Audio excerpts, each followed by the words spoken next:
Hare Krishna, welcome back to my channel yoga for wellness. कैसे हैं आप सब? आई होप आप सब बढ़िया होंगे। आपका स्वागत है मेरे योगा चैनल में जिसका नाम है योगा फॉर वेलनेस और मैं हूं आपकी दोस्त पिंकी। ठीक है, तो आज का जो हमारा टॉपिक है वो है कि हम कुछ प्राणायाम के बारे में सीखेंगे जो हमें हमारे ब्रेन को शार्प करने में हमारी मदद करते हैं। ठीक है, तो ब्रेन को तो शार्प ही रखना पड़ेगा क्योंकि अगर ब्रेन कमज़ोर पड़ गया तो हम भी कमज़ोर पड़ जाते हैं। ठीक है, अपने ब्रेन को, अपने माइंड को हमें अपना नौकर बना के रखना चाहिए, पता है, क्योंकि हम में बोझ रहना चाहिए उसका।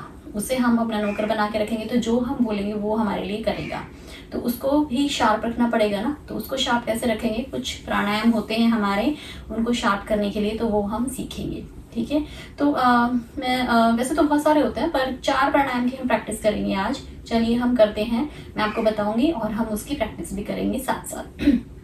तो जो सबसे पहला प्राणायाम रहेगा वो रहेगा उद्गीत प्राणायाम। ठीक है, उद्गीत प्राणायाम यानी कि ओम का उच्चारण। ठीक है, जब भी हम अपनी योगा क्लास शुरू करते हैं तो ओम का उच्चारण से ही स्टार्ट करते हैं, फिर गायत्री मंत्र, लेकिन जो ओम का उच्चारण होता है उसको उद्गीत प्राणायाम बोला जाता है। तो अपनी कक्षा में 3 बार हम करते हैं, तो 3 बार ही बेस्ट है। वैसे तो आप ज़्यादा भी कर सकते हैं लेकिन 3 बार तो करना ही चाहिए। ठीक है, तो कैसे ओम का उच्चारण करेंगे? अपनी मुद्रा बनाइए, विष्णु मुद्रा, अपनी लैप पे रखिए गोदी में और आंखें बंद करके लंबी गहरी सांस भरेंगे अंदर और फिर ओम का उच्चारण करेंगे। ठीक है, तो कुछ लोग ओम बोलते हैं, कुछ लोग ओम 3 शब्द करके ओम बनाते हैं। वो आपके ऊपर डिपेंड करता है कि आप कैसे बोलना आपको सही लगता है, तो उसके अकॉर्डिंग करते हैं। ठीक है, चलिए सांस भरिए, आंखें बंद करके सांस भरिए।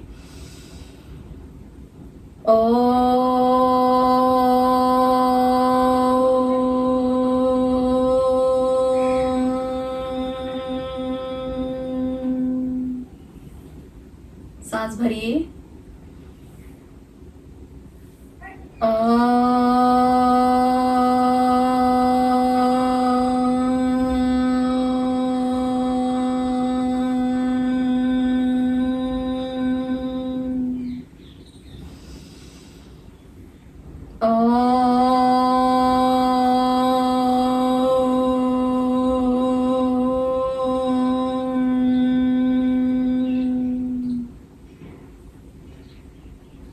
जब हमें उद्गीत प्राणायाम करते हैं तो मन में कितनी शांति आ जाती है ना, एकदम से ही माइंड बहुत ज़्यादा रिलैक्स होना शुरू हो जाता है। ठीक है, तो ये सबसे पहला प्राणायाम है जो आपको जब आप स्टार्ट करते हैं तो आपको करना चाहिए, सबसे पहले उद्गीत प्राणायाम। इसके बाद जो हम दूसरा प्राणायाम करेंगे वो रहेगा हमारा भस्त्रिका प्राणायाम। ठीक है, भस्त्रिका प्राणायाम पे मैंने एक प्रॉपर वीडियो बनाई हुई है, आप वहाँ से देख सकते हैं। फिर भी मैं आपको बताती हूँ कैसे करेंगे भस्त्रिका प्राणायाम। भस्त्रिका प्राणायाम के लिए मुट्ठी बनाएंगे। ठीक है, अपने कंधों के आगे रखेंगे और जब इनहेल करेंगे तो हाथ सीधे जाएंगे ऊपर और एक्सहेल करते हुए नीचे। ठीक है, ज़्यादा झटके से नहीं करना है। तो करते हैं भस्त्रिका प्राणायाम। इसको एक बारी में 20 टाइम्स करेंगे, 20 के 3 सेट्स करते हैं इसको। मिनिमम 3 मिनट्स और मैक्सिमम 5 मिनट्स, इतना काफ़ी रहता है भस्त्रिका प्राणायाम। ठीक है, तो चलिए हम करते हैं भस्त्रिका प्राणायाम।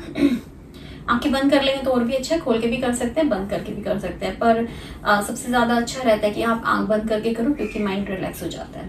ठीक है, चलिए सांस भरते हुए हाथ ऊपर जाएंगे। 1 2 3 4 5 6 7 8 9 10 11 12 13 14 15 16 17 18 19 20। थोड़ा सा रिलैक्स करेंगे ब्रेक लेने के लिए। इनहेल एक्सहेल करते रहेंगे।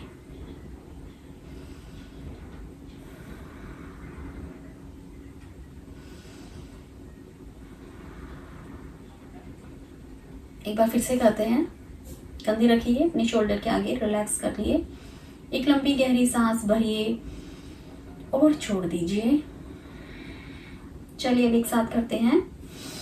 1 2 3 4 5 6 7 8 9 10 11, 12, 13, 14, 15, 16, 17, 18, 19, 20 और फिर से रिलैक्स कीजिए।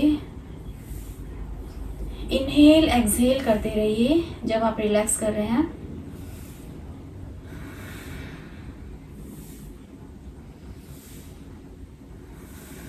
एंड एक राउंड और, क्योंकि 3 राउंड करने हैं ना, इसलिए।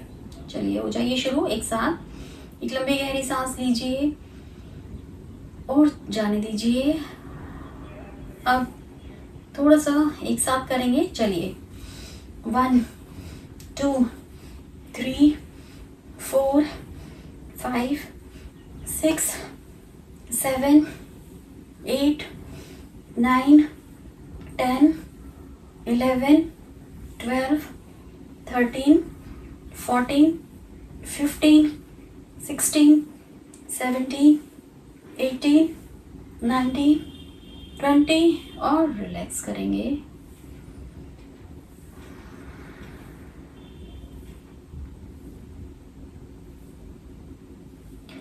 अच्छा, ये जो भस्त्रिका प्राणायाम है ये जब हम योगा करते हैं तो उससे पहले कर लेना चाहिए, क्योंकि इससे जैसे हमारी बॉडी वार्म होती है ना, हम करते हैं जॉगिंग वगैरह करते हैं, योगिक जॉगिंग करते हैं कोई भी जो योगासन करने से पहले, ऐसे ही जो ये भस्त्रिका प्राणायाम है हमारी बॉडी अंदर से हमारी बॉडी को वार्म करता है, हमारे इंटरनल ऑर्गन्स को वार्म कर देता है प्राणायाम के लिए सॉरी एक्सरसाइजेज के लिए। और ये बहुत ही बेस्ट होता है, हमारी बॉडी को एनर्जी प्रोवाइड करता है। ठीक है, और ये एनर्जी कहाँ लगेगी? जो आपकी बॉडी का सबसे वीक पार्ट है ना, सबसे पहले उसी को टारगेट करती है हील करने में। जब भस्त्रिका प्राणायाम करने से पहले हमें थोड़ा सा सेल्फ वर्क करना है। क्या सेल्फ वर्क करना है कि जब हम आंख बंद करके भस्त्रिका प्राणायाम स्टार्ट करेंगे तो हमें अपने माइंड में उस बीमारी के बारे में बताना है कि आप वो एनर्जी कहाँ पे लगवाना चाहते हो, आप कौन सी बीमारी को ठीक करना चाहते हैं। तब जब आप बॉडी को गाइड कर दोगे माइंड में बोल के कि हमें ये जो एनर्जी है मेरी उस बॉडी पार्ट को ठीक करने में चाहिए मुझे, तो ये जो एनर्जी बनेगी ना सीधी उसी को हील करने में लगेगी। तो ऐसी काफ़ी सारी बीमारियां, काफ़ी सारे लोगों ने प्राणायाम करके अपनी बीमारियां ठीक की हैं। तो ये बहुत ही बेस्ट है भस्त्रिका प्राणायाम। ठीक है, इसके बाद जो हमारी थर्ड प्राणायाम रहेगा वो रहेगा अनुलोम विलोम। ठीक है, अनुलोम विलोम में क्या करना होता है, मुझे लग रहा है सबको ही आता होगा ये अनुलोम विलोम, क्योंकि सब लोग बाबा रामदेव को बहुत ज़्यादा देखते हैं, बहुत लोग फ़ैन हैं उनके, मैं भी काफ़ी बड़ी फ़ैन हूँ उनकी। तो अनुलोम विलोम कैसे करेंगे, आप पहले एक जो आपका ये लेफ्ट हैंड है उससे मुद्रा बना के अपने घुटने पे रख लीजिए, और दूसरे हाथ की भी मुद्रा क्या रहेगी, अंगूठा यूज़ करना है और ये 2 उंगलियाँ। ठीक है, ये जो अंगूठा है राइट हैंड का, इससे राइट नोस्ट्रिल को बंद किया जाता है, और ये जो 2 उंगली हैं आपकी रिंग फिंगर और ये जो स्मॉल फिंगर है, इससे आप लेफ्ट नोस्ट्रिल को बंद करेंगे। ये जो बीच वाली 2 उंगलियां हैं ये आपको खड़ी रख के थर्ड आई पे भी प्रेस कर सकते हैं, इनको फोल्ड भी कर सकते हैं। बट दोबारा से बता देती हूँ, जो आपका थंब रहेगा उससे राइट नोस्ट्रिल को बंद करेंगे, और ये जो 2 फिंगर हैं इससे आप लेफ्ट नोस्ट्रिल को बंद कीजिएगा। ये वाली जो उंगलियां हैं बीच वाली, ये आप यहाँ पे भी रख सकते हैं या फिर अंदर फोल्ड करके भी रख सकते हैं, इससे कुछ ज़्यादा फर्क नहीं पड़ता है। ठीक है, अब स्टार्ट कैसे होगा, पहले इनहेल कर लीजिए। अब बिना एक्सहेल किए लेफ्ट से राइट थंब से राइट नोस्ट्रिल को बंद करके जो आपने इनहेल किया था उसको आप लेफ्ट से एक्सहेल कर दीजिए पहले। ठीक है, फिर यहीं से हमारी स्टार्ट होगी। ठीक है, चलिए करते हैं। इनहेल, एक्सहेल,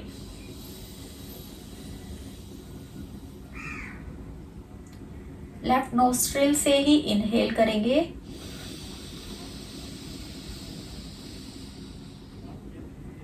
थोड़ा सा होल्ड करेंगे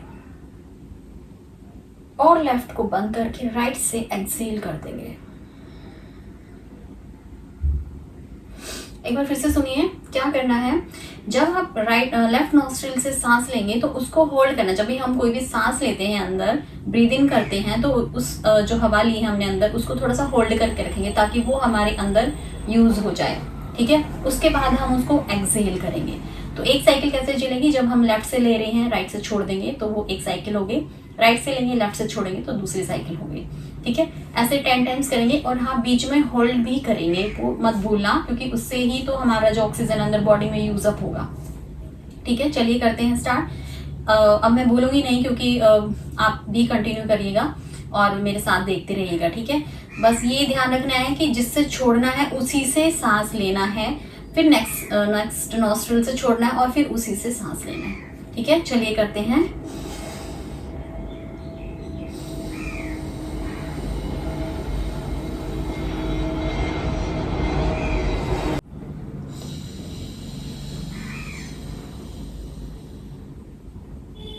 मैंने आपको बता दिया, आप करते रहिए और मेरी बात सुनते रहिए, ठीक है। दोबारा सुनिए क्या बोला। जब आप इनहेल करेंगे तो सोचिए कि आपके अंदर पॉजिटिव एनर्जी जा रही है। होल्ड करेंगे, इट मीन्स वो पॉजिटिव एनर्जी आपकी बॉडी में काम कर रही है, आपकी बॉडी को हील कर रही है, ठीक है। उसके बाद आप जब एक्सहेल करेंगे तो आपकी बॉडी से जो भी पॉजिटिव एनर्जी ने काम करके जो भी नेगेटिव एनर्जी को रिलीज करवाया है, जो भी आपके अंदर वीकनेस वगैरह है, जो भी कमियां हैं, वो सब कुछ आपकी निकल रही हैं। तो ये सोचते हुए आपको ये जो प्राणायाम है ये करना है, अनुलोम विलोम, ठीक है।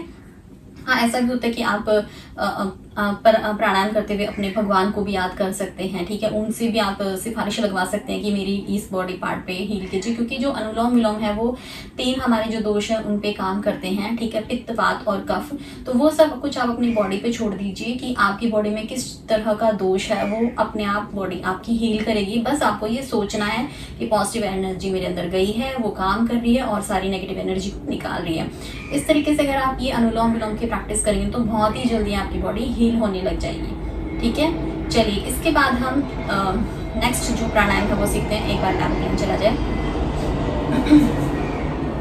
तब तक आप करते रहिएगा। इसके बाद जो हम करेंगे वो रहेगा हमारा भ्रामरी प्राणायाम, ठीक है। भ्रामरी प्राणायाम के साथ एक रिसर्च हुई है, मैंने भी आपकी तरह किसी वीडियो में सुना भी था और करती हूँ तो थोड़ा सा एहसास भी है कि जब हम भ्रामरी प्राणायाम करते हैं तो जो हमारा माइंड है ना वो बहुत ही ज़्यादा अच्छे से काम करता है, क्रिएटिव हो जाता है, नए नए विचार आने लग जाते हैं उसमें, और हम कुछ ऐसी चीज़ भी सोच पाते हैं जो कभी दिमाग में नहीं आई ना, वो एकदम से हमारे माइंड में आइडिया स्ट्राइक कर जाता है कि अच्छा ऐसे भी हो सकता है।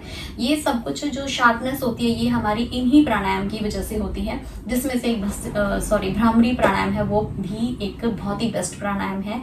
करेंगे कैसे, अपने थंब है उनसे कान को बंद कर लेंगे, कान में जो आपके होल हैं उनको बंद करेंगे, पहले सुन लीजिए उसके बाद कान बंद कीजिएगा, ठीक है। और उसके बाद जो आपके फिंगर्स हैं उनको आईज पे रखेंगे, ठीक है। एक ये वाले फिंगर माथे पे और 3 फिंगर्स यहाँ पे ऐसे, और इनसे कान बंद। इनहेल करना है और जब ओम का उच्चारण आपको ऐसे हमिंग साउंड में निकालना है, ठीक है। जैसे हम बोलना नहीं है, बस आपको हमिंग साउंड में ओम का उच्चारण करना है, ठीक है। इसको 3 बार कर सकते, 3, 5, 7, 21, जितनी बार आप इसकी बढ़ाओगे इंटेंसिटी उतना ही ज्यादा ये वंडरफुली वर्क करेगा, ठीक है।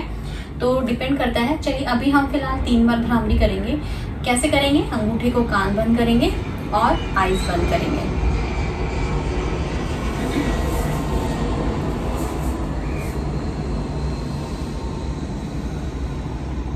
चलिए अंगूठे से बंद कीजिए, गहरी सांस लीजिए।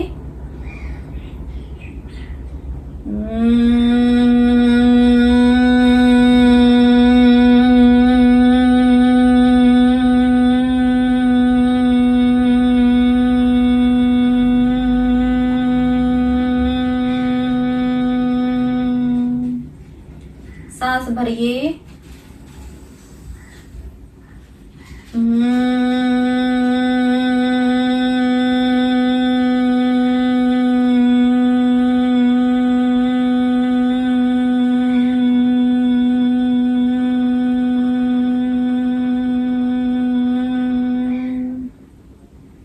Inhale.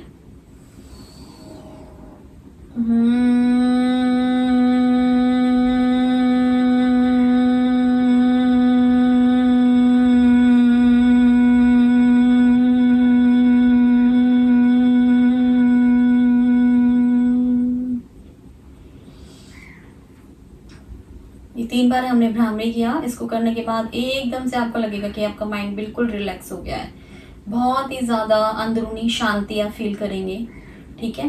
तो ये जो भ्रामरी प्राणायाम है ये बेस्ट है। ये जो भी आपको 4 प्राणायाम बताए गए हैं ये सारे ही हमारे माइंड, बॉडी, ब्रेन, इन सब पे बहुत अच्छे से काम करते हैं। जैसे हमारी बॉडी के लिए एक्सरसाइज ज़रूरी है, वैसे ही ये जो प्राणायाम है ये भी बहुत ही बहुत ही बहुत ही ज़्यादा ज़रूरी है, ये करने ही चाहिए, ठीक है। वरना एक एज आएगी जब आप भूलने लग जाओगे, ठीक है। Long term memory, short term memory, इससे ग्रसित हो जाओगे, ठीक है। फिर जब बूढ़े होगे तो बोलोगे अरे वो अरे वहाँ ये वो, ऐसे बोलते हैं ना कुछ लोग, हमारे पेरेंट्स बोलते हैं कि वहाँ से वो लिया, मतलब वो प्रॉपर नाम नहीं भूलेंगे चीज़ का, बस वहाँ ये वो इस उस ऐसे शब्द यूज करते हैं। तो हमारे साथ ऐसा ना हो तो हमें प्राणायाम पे थोड़ा ज्यादा जोर देना पड़ेगा, ठीक है। और बॉडी को फ्लेक्सिबल बनाने की तो आपको पता ही, योगा करेंगे, क्योंकि जो करेगा योगा वो रहेगा निरोगा। ओके, तो आई होप आपको मेरी ये वीडियो, आपकी जो आज की है, बहुत हेल्पफुल लगी होगी। अगर आपको मेरी वीडियो पसंद आई हो और अगर आप और आगे मेरे साथ जुड़ते रहना चाहते हो तो please like, share and subscribe my channel. Thank you so much, bye, नमस्ते।